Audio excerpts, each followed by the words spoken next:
Genesis chapter 1. In the beginning, God created the heavens and the earth. Now the earth was formless and empty. Darkness was over the surface of the deep, and the Spirit of God was hovering over the waters. And God said, "Let there be light." And there was light. God saw that the light was good, and he separated the light from the darkness. God called the light day, and the darkness he called night. And there was evening, and there was morning, the first day.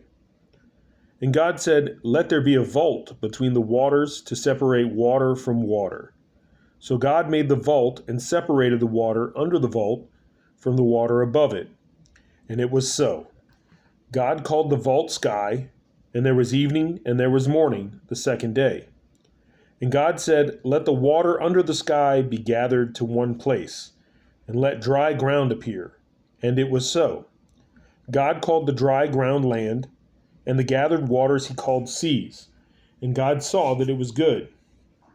Then God said, "Let the land produce vegetation, seed-bearing plants and trees on the land that bear fruit with seed in it, according to their various kinds."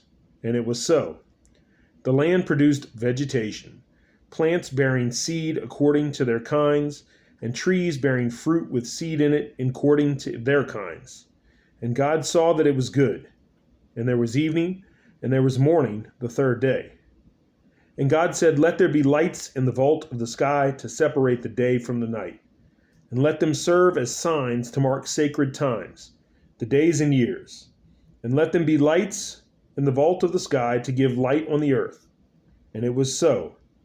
God made two great lights, the greater light to govern the day, and the lesser light to govern the night. He also made the stars. God set them in the vault of the sky to give light on the earth, to govern the day and the night, and to separate light from darkness. And God saw that it was good. And there was evening, and there was morning, the fourth day. And God said, "Let the water teem with living creatures, and let birds fly above the earth, across the vault of the sky." So God created the great creatures of the sea, and every living thing with which the water teems, and that moves about in it, according to their kinds, and every winged bird according to its kind. And God saw that it was good. God blessed them and said, "Be fruitful and increase in number, and fill the water in the seas, and let the birds increase on the earth." And there was evening, and there was morning, the fifth day. And God said, "Let the land produce living creatures according to their kinds, the livestock, the creatures that move along the ground, and the wild animals, each according to its kind." And it was so. God made the wild animals according to their kind, the livestock according to their kinds, and all the creatures that move along the ground according to their kinds. And God saw that it was good. Then God said, "Let us make mankind in our image, in our likeness, so that they may rule over the fish in the sea and the birds in the sky, over the livestock and all the wild animals, and over all the creatures that move along the ground." So God created mankind in his own image. In the image of God he created them. Male and female he created them. God blessed them and said to them, "Be fruitful and increase in number. Fill the earth and subdue it. Rule over the fish in the sea and the birds in the sky, and over every living creature that moves on the ground." Then God said, "I give you every seed-bearing plant on the face of the earth, and every tree that has fruit with seed in it. They will be yours for food.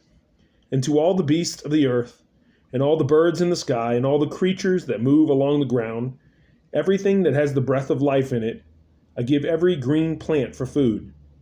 And it was so. God saw that all he had made, and it was very good. And there was evening, and there was morning, the sixth day.